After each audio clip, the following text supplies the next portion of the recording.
नमस्कार मित्रांनो, तर आज बघा आपल्या घरी कोण आलेला आहे. तर तात्याने आपली भेट दिलेली आहे येऊन. आणि खूप दिवसानं जरा आमच्या गावाच्या जवळ आले होते तात्या आणि त्यांनी मला कॉल केला मी आलोय म्हणून.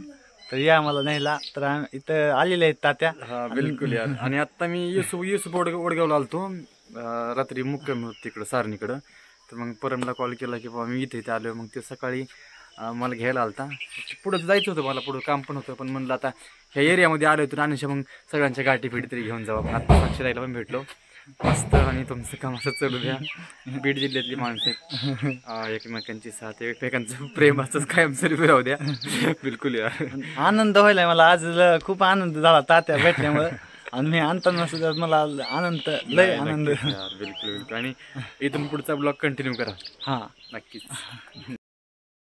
तर नमस्कार मित्रांनो, तर तात्या आपल्या आता आज रात्री मुक्कामाला राहिले होते आणि तात्याला आज दुपारून जायचं आहे. तर मी तात्याला केजला सोडणार आहे. तर मित्रांनो थांबलो होतो आनेगावला. एकतर उशीर झाला जायला, पाऊस पण आलता. आणि म्हणलं आता आणि आलोच तर थांबतो, लय दिवस येणं होत नाहीये.